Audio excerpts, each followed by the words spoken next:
लहूलुहान यात्री और खून से सनी पायलट की कमीज। दिल्ली के इंदिरा गांधी इंटरनेशनल हवाई अड्डे पर एक बेहद चौंकाने वाली घटना सामने आई है।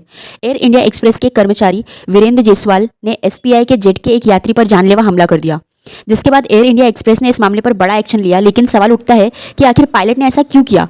आखिर वहां ऐसा क्या हो गया? दिल्ली एयरपोर्ट के टर्मिनल पर शुक्रवार को ऑफ ड्यूटी पायलट एक यात्री ने मारपीट की। इस घटना के बाद यात्री ने सोशल मीडिया पर अपने साथ हुए हादसे की जानकारी शेयर की, साथ ही पायलट के कपड़ों और अपने चोटीले चेहरे की तस्वीर पोस्ट की। घटना के सामने आते ही एयर इंडिया एक्सप्रेस ने पायलट कैप्टन वीरेंद्र जायसवाल को सस्पेंड कर दिया।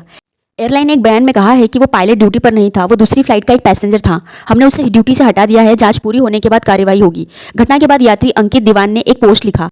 इसमें उन्होंने बताया कि मुझ पर मामला खत्म करने का दबाव बनाएगा, जबरदस्ती लेटर लिखवाया गया और मैं ऐसा नहीं करता तो मुझे फ्लाइट छोड़नी पड़ती। अंकित ने बताया कि मेरी 7 साल की बेटी अपने पिता को पीटने के और खून से सने चेहरे को देखने के बाद इससे बाद वो बिल्कुल सदमे में है। पैसेंजर ने शनिवार को एक और पोस्ट पायलट का वीडियो शेयर किया। उन्होंने लिखा कि मुझे उम्मीद है कि एयरलाइन आगे की कार्रवाई जरूर करेगी। इस घटना ने एयरपोर्ट की सुरक्षा और एयरलाइन के कर्मचारियों के पेशेवर व्यवहार पर गंभीर सवाल खड़ा कर दिए हैं। यात्री ने पोस्ट करके लिखा कि मुझे और मेरे परिवार को स्टाफ द्वारा इस्तेमाल किए जाने वाले सुरक्षा या चेक, जिसे पीआरएम चेक भी कहते हैं, इसका इस्तेमाल करने के लिए कहा गया क्योंकि हमारे साथ एक 4 महीने का बच्चा स्ट्रोलर में था। स्टाफ के लोग मेरे आगे से लाइन तोड़कर आगे बढ़ रहे थे। जब मैंने उन्हें टोका तो कैप्टन वीरेंद्र, जो खुद भी एक ऐसा ही काम कर रहा था, लाइन तोड़कर आगे बढ़ रहा था, उन्होंने मुझसे पूछा कि क्या मैं अनपढ़ हूं और स्टाफ के लिए बनी साइन बोर्ड नहीं पढ़ सकता। तभी कहासुनी होना शुरू हो गई। संयम न रख पाने के कारण उस पायलट ने मुझ पर हमला कर दिया, जिससे मैं लहूलुहान हो गया। उसकी कमीज पर जो आप खून देख रहे हैं वो मेरा ही है। यात्री का कहना है कि मुझे एक पत्र लिखकर बताने के लिए मजबूर किया गया कि मैं इस मामले को आगे नहीं बढ़ाऊंगा। या तो मुझे वो पत्र लिखना था या तो फिर अपनी फ्लाइट छोड़नी थी और लगभग 1.5 लाख रुपए की छुट्टियों की बुकिंग बर्बाद करनी थी।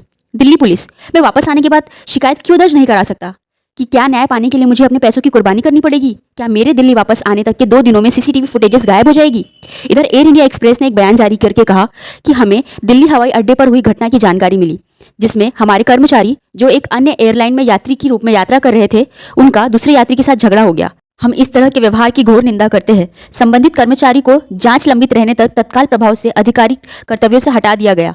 जांच के निष्पक्षों के आधार पर उचित अनुशासनात्मक कार्रवाई शुरू की जाएगी। एयर इंडिया एक्सप्रेस आचरण और व्यावसायिकता के आधार पर उच्चतम मानकों का पालन करती है और यह सुनिश्चित करने के लिए प्रतिबद्ध है कि उसके कर्मचारी हर समय जिम्मेदारी से व्यवहार करें। इस खबर में इतना ही। पूरी जानकारी और पूरी घटना के बारे में आप क्या सोचते हैं हमें कमेंट के माध्यम से जरूर बताइए और ऐसे ही अपडेट्स के लिए आप मेरे चैनल को सब्सक्राइब कर सकते हैं। मिलते हैं नेक्स्ट वीडियो में, तब तक के लिए जय हिंद।